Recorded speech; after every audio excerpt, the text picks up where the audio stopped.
beep, beep, beep. I'm beeping you out. I'm going to edit the Ooh, beep yes. out. Good idea. Actually, I could do that to you all the time. I could also do it and I could curse. I could be like, see, I never said that because I'm going to edit it out with Will beeps. you edit out mine as well? Yeah, say all you want. Keep saying it. All right, that's too much editing. I don't want to do that much editing. Hey everyone, welcome to A Grade, the podcast where a college professor and a middle school teacher taste, review, and grade America's best coffee roasters, craft breweries, and more. We have new episodes every Monday morning at 7 a.m., and you can check out our A Grade bonus content by becoming an A Grader yourself if you hop on over to patreon.com/A Grade podcast, where you can access all sorts of behind-the-scenes goodies such as photos, videos, and a full report card of every place we've ever gone to and graded. There should be a link in the episode description wherever you're listening to this episode. My name, of course, is Joe, and I am joined, as always, by none other than... Hi, everybody. I'm Jackie.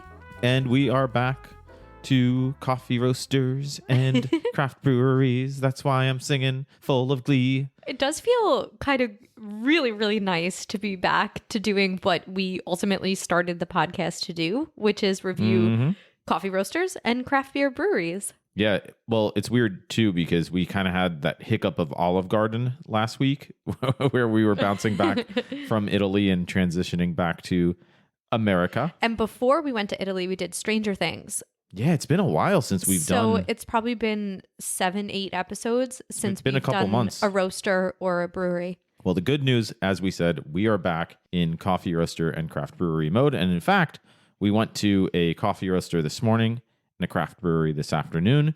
So we're going to start with the roaster this week. And then next week, we'll have basically, it's kind of a two-parter here because we'll have that second half where we talk about our brewery experience, obviously. So we won't say what brewery that is yet, but I guess we can start right away with the coffee roaster, right? Yes. So this week we decided to go to a coffee roaster called Gentle Brew Coffee in Long Beach, New York. Yeah. So this was one that I had kind of been looking into for a while because we obviously are both educators, and part of our scheduling is trying to go to places when we can, when our schedules overlap. And I mean, if you think about it logistically, realistically, I start teaching college earlier than you. I finish earlier, but I go back in person next week. So this week was really the last time for us to get out and do a little bit of exploring for a while, at least until we have a longer weekend. And even going to Long Beach, which is not even quite New York City, I don't think,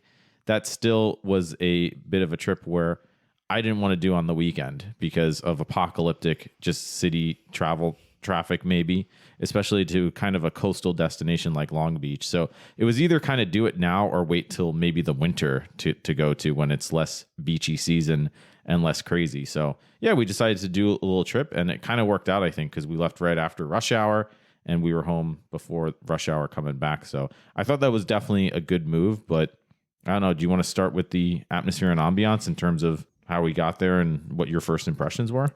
Yeah, so it is important to talk a little bit about Long Beach, probably both this week and next, because Long Beach is so unique. It is actually a town right on the ocean where you have blocks or a couple of blocks of businesses, restaurants, coffee roasters, shops, lots of different things that you can do. And then if you go like 4 blocks over, you have the ocean. And along the ocean, there's a boardwalk. The beach is free. There's public bathrooms. And it is a really unique town and a kind of cool town. But because of that, it gets crowded. So like you said earlier, it's definitely somewhere to explore during the week. And Gentle Brew Coffee is right on the main strip of restaurants and bars. Yeah, it was kind of cool too, because I said it as we approached, because normally we start when we're headed towards a city-ish or just well-developed urban area or suburban area, whatever the case is, I start to kind of keep an eye out for parking spots or parking situations. And here I mentioned when we found basically in the middle of the road, this kind of, I don't know, there might have been 2-3 lanes going each way. In the middle were just these kind of parking lots that there were one way you pull in. It says park for 2 hours, do your business, get the hell out. That's basically what the sign said. Well, the signs were also really clear, which you don't always get.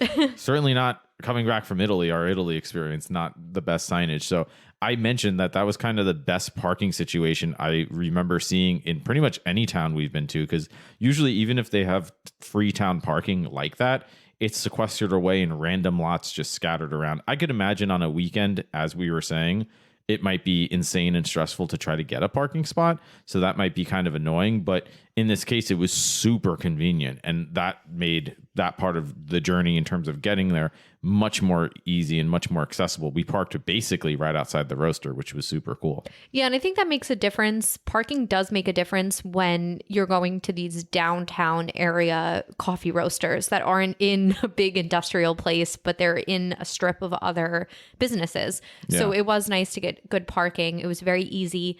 And when we went in to the coffee roaster, there was a lot of different things I did notice about the atmosphere. First of all, there was a coffee roasting machine right to the left when you walk in, which was cool. It was this light blue color. Yeah. Your eyes were drawn to it. And then on the other side of the wall, there were two bikes that were for sale, and they were kind of hanging from the ceiling.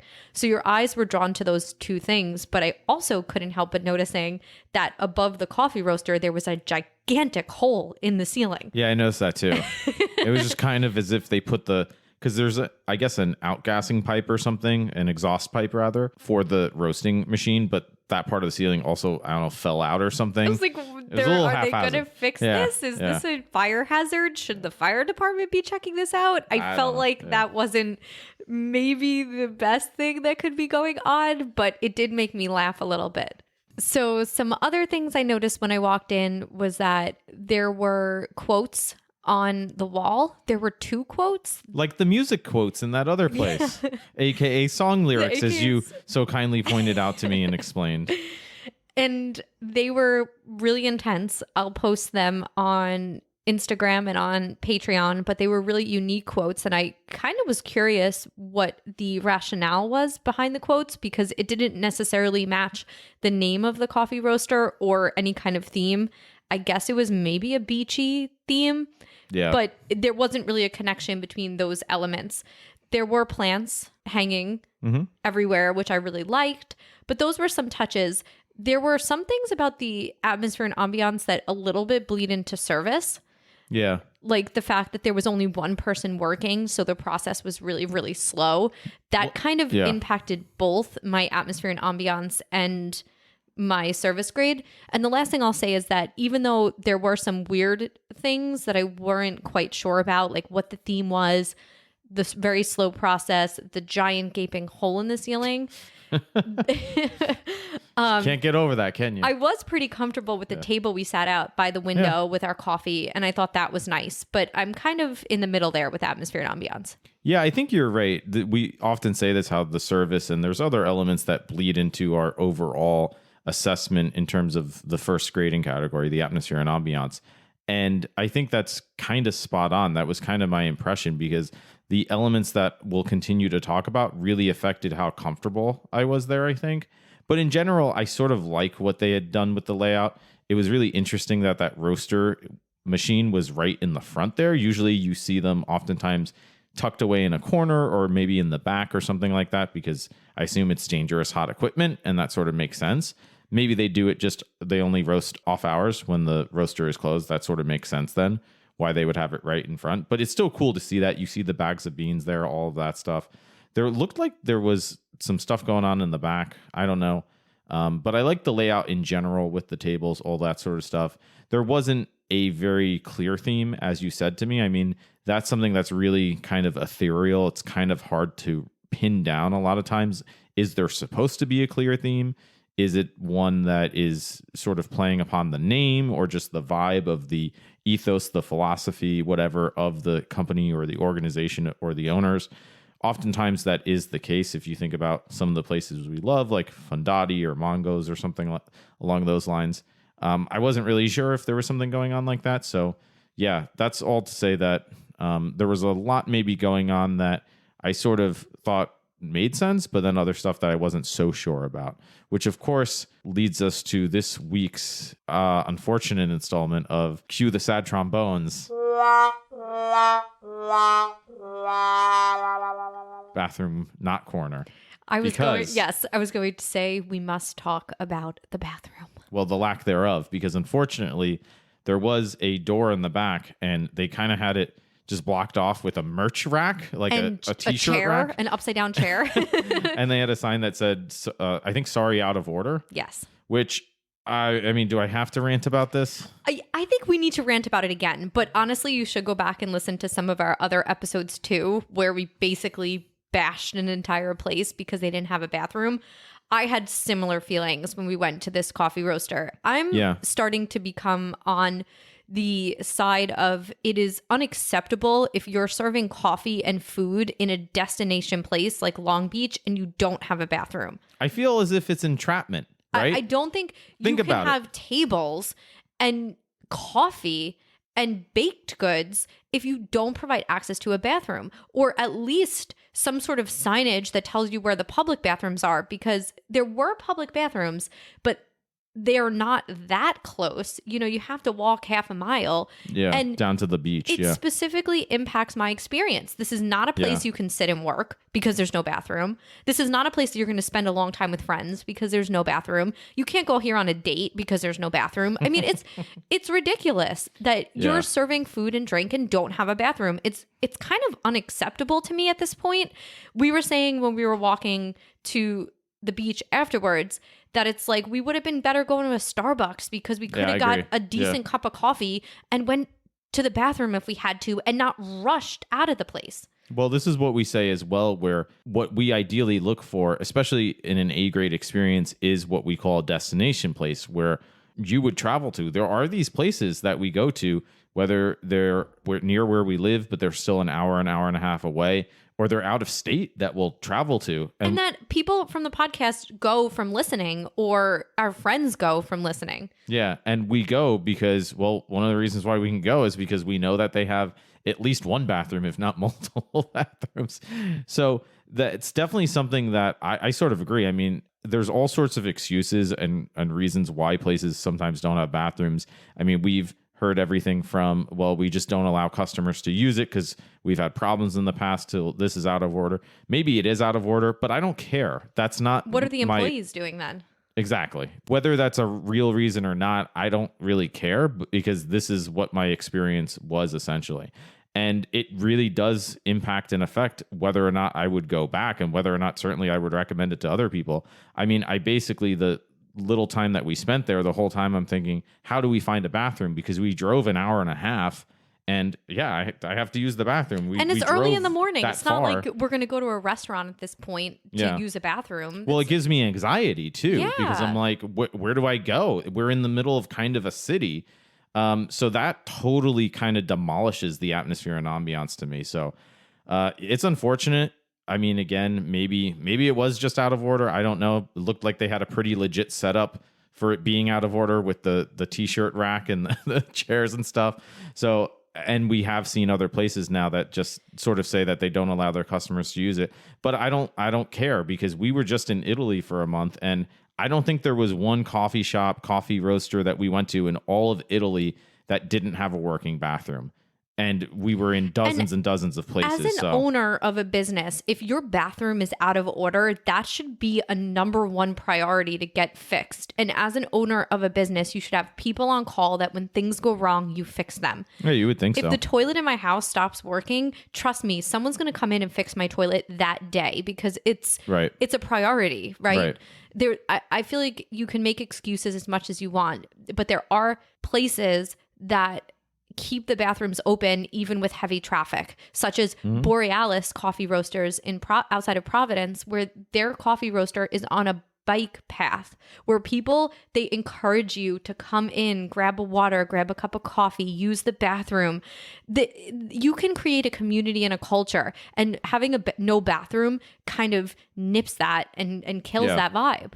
So what do you think for atmosphere and ambiance grade? D. I refuse to go higher than it. If there's no bathroom from now on, I refuse to go higher than a D. I potentially would go lower, but because of the town of Long Beach, I'm going D. Yeah, I'm kind of right there with you. I sort of feel as if I like some of the ideas of what I saw there in terms of the atmosphere and ambiance, but it wasn't a place that I was willing or wanting to hang out very long in, which is kind of unfortunate because it is a really cool town. And I really love the idea of that coffee roaster being there. So I'm kind of right there with you. I'm going to go D as well. I was sort of thinking, well, none of that is a satisfactory average expectation for what I want experience. So I can't give that part of the letter grade even a C. So I think that's perfectly accurate for our experience. Do any of our listeners even know if it is legal to serve food and drink without access to a bathroom? Well, does anybody know? There was another that roaster that we went to where we had this issue, and they had said, I think on Google reviews, that the reason why they're allowed to not allow customers to use their bathroom is because they don't have a full kitchen. And they technically don't have seating for that reason too. So they're technically a takeout place that happens to have seats in case you're waiting for your takeout, I think. Which again is kind of bullshit. Like that means nothing to me. Like, I don't want to go to your place then. I said this. I'm not interested. Yeah, I said this last time. Like, what if I'm sick? What if I need to use the bathroom? Yeah. I mean, it's ridiculous. It's ridiculous, absolutely ridiculous. So I think you know how A grade overall feels about no bathroom access. We'll let that go, but I can't go higher than a D for atmosphere and ambiance. All right, so our second grading rubric category, of course, is service. I go. So this was one of the more odd service experiences ever. This is a weird episode for some reason. I don't know why. This was a really weird coffee experience. It was it was one of the weirder coffee experiences. And wasn't that was necessarily bad or horrible or anything like that, but there's just like a lot of weird things like that, like how the bathroom was sort of off limits, sequestered. And then I'm just so confused by the service experience, because I mean, what I'll say is that the barista who served us was super nice. Like, she was really, nice person. She seemed very genuine, all that good stuff. There was another person working there, but that person seemed to bail as soon as we came in, and it sort of started to become a line. I don't know if they were on break, they were doing something else, whatever. I felt as if I saw a lot of people in the back, but there was only that one barista in the front. And why I say it was a strange experience was because I asked very specifically for a Chemex pour over, and she started saying, "Oh, okay, that's great. What beans do you want?" I said, "Well, do you recommend any? Do you have any favorites or recommendations or options?" And she said, "Well, you can pretty much get whatever you want," which I never like for the pour over option, because to me the whole idea of the pour over is to sort of get the best profile of whatever beans they're choosing to feature. That's the idea. You can try all sorts of different beans, but which ones do you think are best for that brewing method? It's a specific style of brewing that I think brings out the best in really quality beans. But again, I sort of said, well, maybe this, maybe that. And she said, we settled on the Costa Rican bean. And I said, okay, that's cool. She really did the thing that we don't always love, where she just said light, medium, and dark. Yeah. As opposed to where the bean is from or what kind of profile of the bean is going to be. And there is a difference between that, Well, because I like light, medium, and dark roasts depending upon the flavor profiles and the complexities and all of those other nuances. But whatever, I settled on the Costa Rican. And then she said that, oh, you get either a drip coffee or a cold brew with it. And I said, really? And she said, yeah, it comes free. And I said, okay, I guess I'll try the cold brew. We were both very confused. And I said to her, I've never had that happen at a coffee roaster. And she kind of laughed.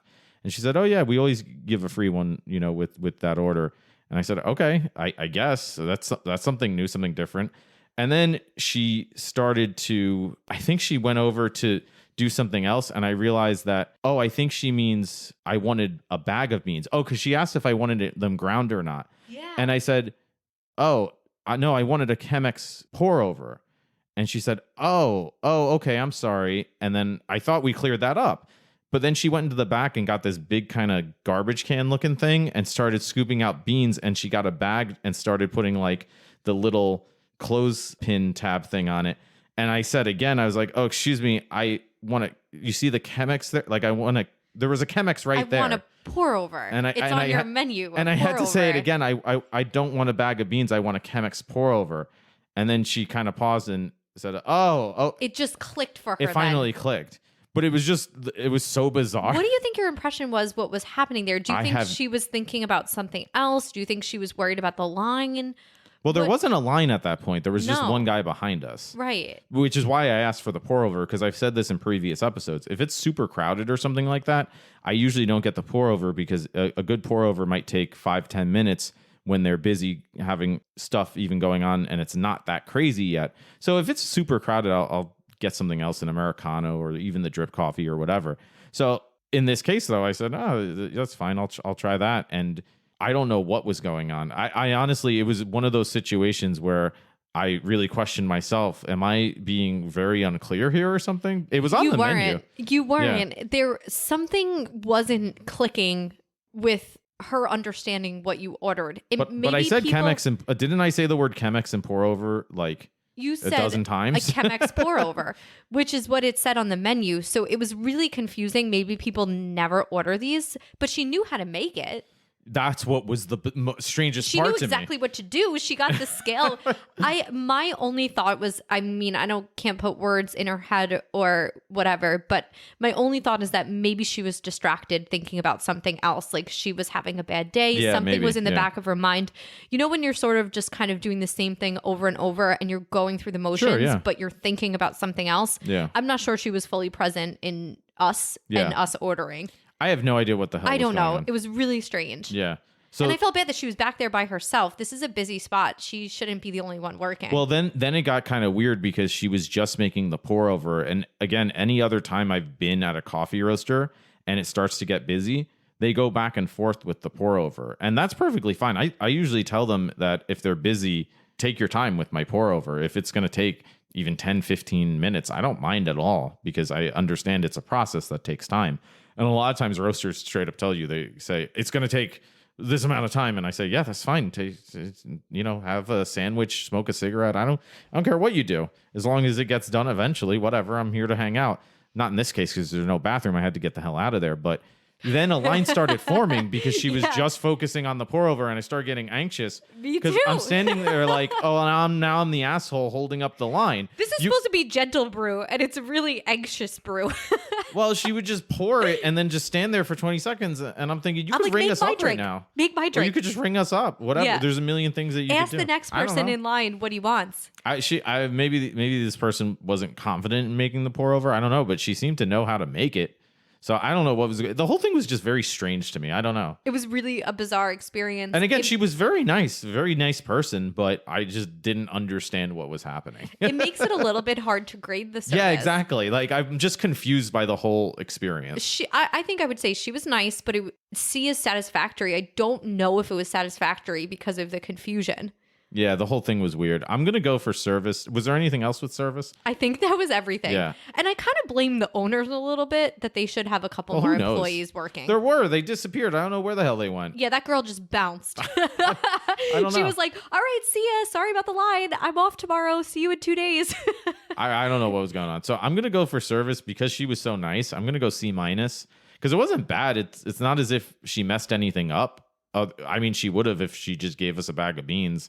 But because she was so friendly, and I'm sure she would have answered any questions or anything else that we had. But yeah, like you said, it's not just about that. It's not just about the one person working that day. It's also about the setup. It seemed as if they should have a really cool space for a pour over bar where while that person is working on the pour over, I could slide over because it's a pretty long bar and talk to them about the pour over. And then another barista could take more orders and make more drinks. That would have been a much more elevated experience that we look for when we say, oh, this is a B above average or even an A grade experience. Just wasn't there on the day that we went, at least. So I think C- sort of makes sense from my perspective. I'm going to go even lower. I'm going to go D+. Okay. Because like you said, I think service encompasses. Yeah. Is that the word? Yeah. Were you going to say compensate? Very tired. Yeah, you're done. You're fried potato. You need more coffee. I need a little coffee. Yeah. I think that service really does encompass all the parts of from ownership all the way down, and not having a bathroom, not having enough employees working. This poor girl seemed kind of confused. She was nice enough, but there didn't seem to be any kind of knowledge about what the beans were, and I feel like that's important in your training process to teach your employees to know where the beans are from. Not light, medium, and dark. We're not at Starbucks. This is a coffee roaster. I mean, I'm coming in hot today. I mean, you're right, D+, though. I'm coming in it's hot. not the same as another local place that we love that's relatively close to there is Mongo's. And every time I go to Mongo's, drive out of my way, not only are there bathrooms, but there's always a barista there who talks about the beans or talks about the brewing process, or the owner will come over and start talking to me about, we'll start arguing about different brew methods. Well, it's awesome. That's an great experience. A coffee shop, not even a roaster, but a shop near us in Stony Brook that we give a giant shout out to all the time, Druthers.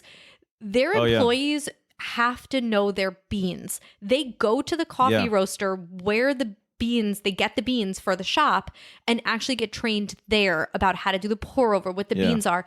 So for me, when I'm thinking about service now, as we start to go into more places, it goes from the top to the bottom, from the training to everything. It's not her fault, but overall there's a disconnect for me there, and it's not in a C satisfactory level. It's lower. What did you give? D+? D+. Okay, fair enough. Of course, the all important third category, drum roll, coffee.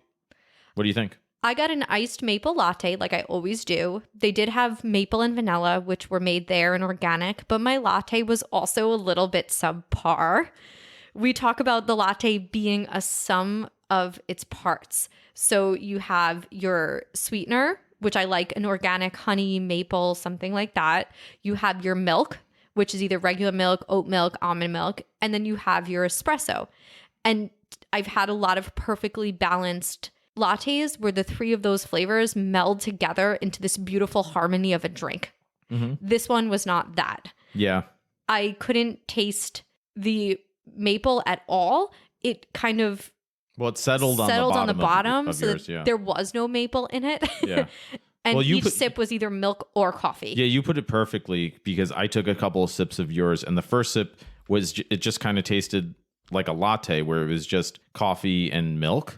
And then the second sip, I put the straw down and it just tasted like the maple syrup that settled at the bottom. That's like the least of what I want out of a mixed drink like that, where it's an unsweetened latte and then the sweetener kind of settled or whatever. I mean, again, we've just had too many great, well-blended, whether it's cappuccinos even or latte drinks at this point, that do such a good job that, I mean, even from my perspective as not a latte drinker per se, I was thinking this is not even satisfactory, really. The beans themselves I think they were good beans for sure. Even my pour over, I thought it was pretty good, but it tasted like a really above average drip coffee, basically.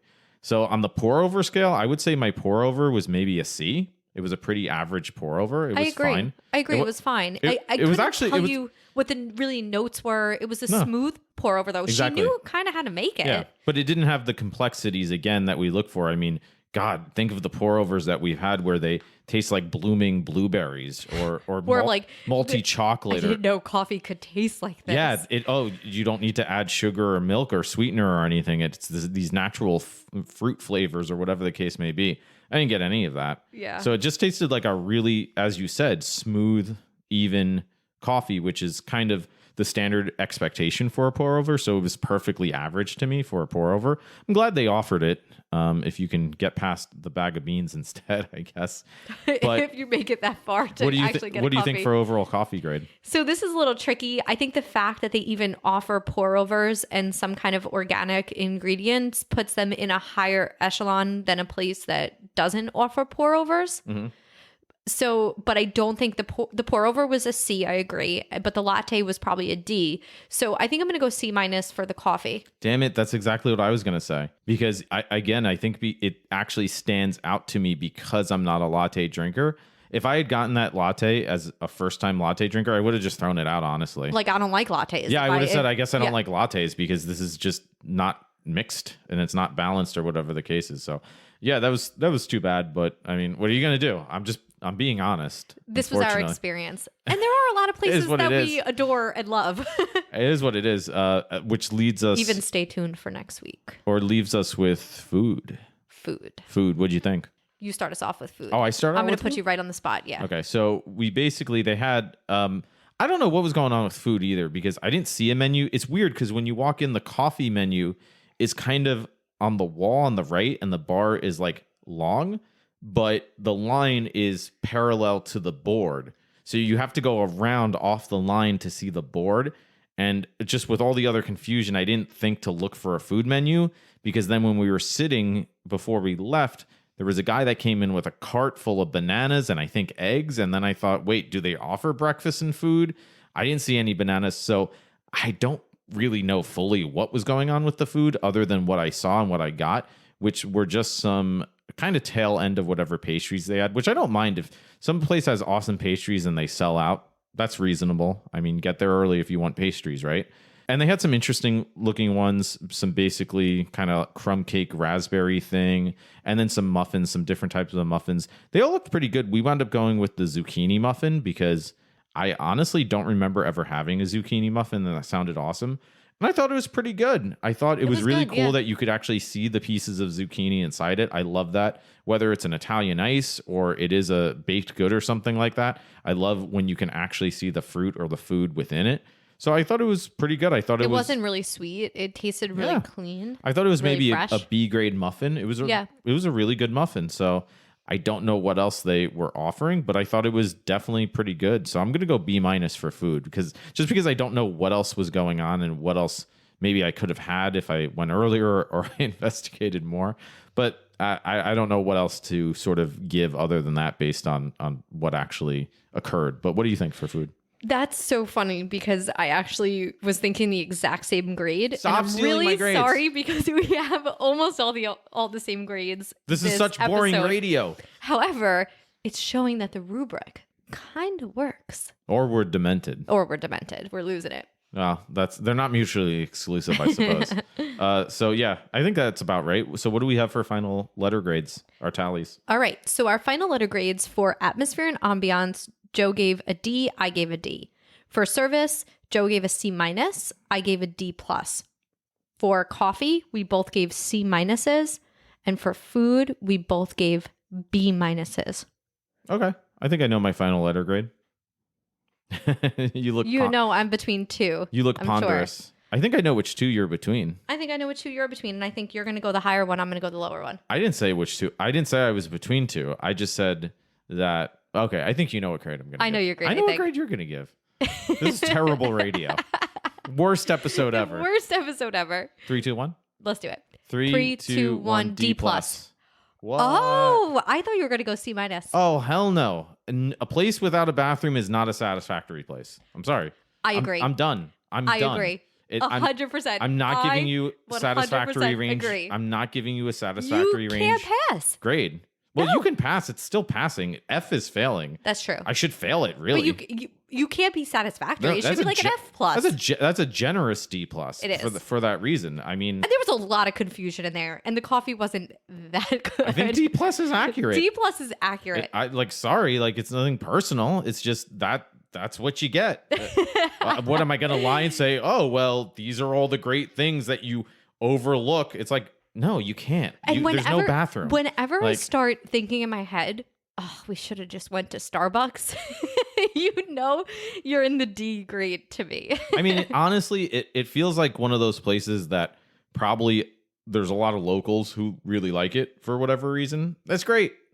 Awesome. Maybe the drip coffee. You grab a drip coffee, go to work or whatever. Yeah, you're on your way to the train. There's a train station right there to the city, which is pretty cool. Grab something before the beach. Yeah, support local small businesses. That's why we do the podcast. So I'm not going to tell people who are around not to go there. And I would recommend Long Beach as a town in general. If you're in Long Beach, I mean, go buy it at least. Maybe the bathroom's up and running now whenever you're listening to this. Yeah, but we would have been a half letter grade higher if the bathroom was open. Oh, it's a totally different letter grade. Yeah, it does change your entire experience. Yeah, well, this is why we say as well that these grades are based on our experiences when we go. Because, I mean, what else do we have to go off of? Look up on Google Maps if you do plan to go to this coffee roaster, because sometimes people do complain about bathrooms being open or closed.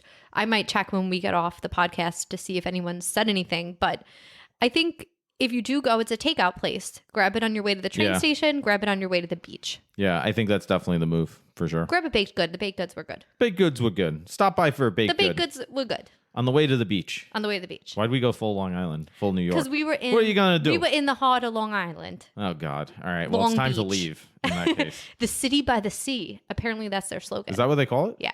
It's kind of cool. It's a really cool town, and in fact, we're gonna have a lot more to say about it on next week's episode because we're going to talk about where we went after, which was a craft brewery.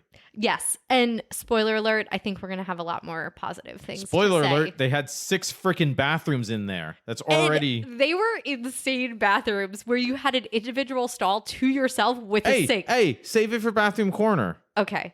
Beep, beep, beep, beep. I'm beeping you out. I'm going to edit the Ooh, beep yes. out. Good idea. Actually, I could do that to you all the time. I could also do it and I could curse. I could be like, see, I never said that because I'm going to edit it out with Will beeps. you edit out mine as well? Yeah, say all you want. Keep saying it. All right, that's too much editing. I don't want to do that much editing. But yeah, so that's a D+ overall. For Gentle Brew Coffee. Just double checking. By A Grade Podcast. So check it out for if there's any of the reasons that we mentioned that you like. It sounds like your type of thing. Definitely check it out. Yeah, definitely. You heard it here. All right. All right. So thank you all for listening. Thank you if you're a new listener. Yeah. Hope you had a good time. If you're a returning listener, you understand what this all is. And we thank you for coming back for more. If you're a Patreon, we extra special thank you because we couldn't do it without you guys. And if you want to become a Patreon member, hop on over to patreon.com/agradepodcast. Like I said at the beginning, you can sign up, get all of those behind the scenes goodies, and become an A grader yourself, like I say. And if you just click on the link in the episode description, wherever you're listening to this episode, there should be a link for you to access that Patreon account. Super easy to sign up, and you get some good content. You can actually see these places and what we're talking about. We're not making this stuff up. Nope. It's all real life. Well, it's mostly real life. But yeah. I think that's it for this week. Thank you, everybody, and we'll see you next week. Yep. So until next time, stay safe out there, be well, drink well, and hope to see you then. Bye. Bye-bye.